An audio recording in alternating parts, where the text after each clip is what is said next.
मैंने और मेरे दोस्तों ने पूरे दिन मौज मस्ती की। जब रात के 8:30 बज गए थे तब हमने अपने एक दोस्त के घर पर डिनर किया, पर मैं बहुत ही चिंतित हो गया था क्योंकि मुझे वापस घर भी जाना था और रात भी हो चुकी थी। फिर मैंने जल्दी से खाना खाया और मैंने अपने दोस्त से कहा कि वह मुझे मेरे घर के आधे रास्ते तक छोड़ दे। फिर मेरे दोस्त ने मुझे आधे रास्ते में ही छोड़ दिया और मैं आगे घर की तरफ अकेला ही चलने लगा। जब मैं अपने घर के अहाते परिसर में पहुंचा तब रात के लगभग 11:30 बजे थे। हमारा घर बहुत ही बड़ा है और हमारा अहाता आम और नीम के पेड़ों से घिरा हुआ है। जब मैं अपने अहाते के अंदर पहुंचा तो मैंने देखा कि सामने वाला दरवाजा बंद था, इसलिए मैं पिछले दरवाजे की तरफ चला गया और मैंने दरवाजा खटखटाया।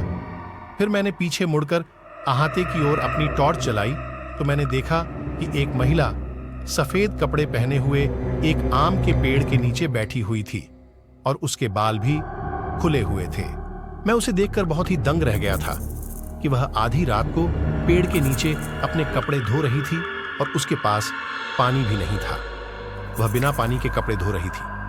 मैं इतना डर गया था कि मैंने दोबारा से अपने घर का दरवाजा 3 बार खटखटाया और लाइट जलाई। फिर से मैंने देखा तो वह वहीं पर कपड़े धो रही थी और वह भी बिना पानी के। मैं उसका चेहरा सही से देख नहीं पा रहा था क्योंकि उसने अपना चेहरा अपने बालों के पीछे छिपा रखा था।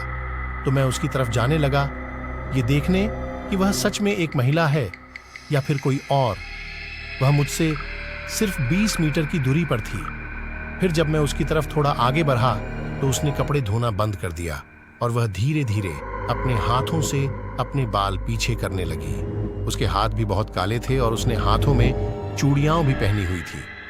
उसके बाद वह मेरी तरफ देखने लगी। आपको विश्वास नहीं होगा, पर वह मेरी तरफ देखकर चिल्लाई नहीं, बल्कि वह मुझे देखकर मुस्कुराने लगी। उसका चेहरा काला था और उसकी आंखें और उसके दांत सफेद थे। मुझे आज भी उसकी मुस्कान याद है। मैं बस उसकी तरफ ही देख रहा था। थोड़ी देर बाद उसने अपने बालों को अपने मुंह के आगे गिरा दिया और वह अपने कपड़े धोने लगी। अब मुझे एहसास हुआ कि वह कोई इंसान नहीं थी। फिर मैं धीरे धीरे पीछे की ओर जाने लगा। मैंने उसकी ओर अपनी पीठ नहीं की क्योंकि मेरी मां हमेशा मुझसे कहती थी, जब भी तुम्हें कभी भी कुछ ऐसा अजीब सा दिखे तो तुम उसकी तरफ कभी भी अपनी पीठ मत दिखाना, बस पीछे की ओर चलते रहना। मेरी मां भी अपने बचपन से ही ऐसी कई चीजों का सामना कर चुकी थी। उसके बाद मैं पीछे की ओर चलता रहा जब तक कि मैं सामने वाले दरवाजे पर नहीं पहुंच गया। फिर मैंने कई बार दरवाजा खटखटाया और आखिरकार मेरी बहन ने दरवाजा खोला और मैं जल्दी से घर के अंदर चला गया। अगले दिन मैंने मेरी मां को सब कुछ बताया जो रात को मेरे साथ घटित हुआ था। फिर मेरी मां ने मुझे बताया कि हमारे अहाते में पिछले कई सालों से एक महिला रह रही है, लेकिन उसे हर कोई नहीं देख पाता है। सिर्फ तुम जैसे ही कुछ लोग उसे देख पाते हो। मेरी मां ने मुझसे कहा कि तुम उस औरत के बारे में ज्यादा चिंता मत करो, वह तुम्हें कोई भी नुकसान नहीं पहुंचाएगी।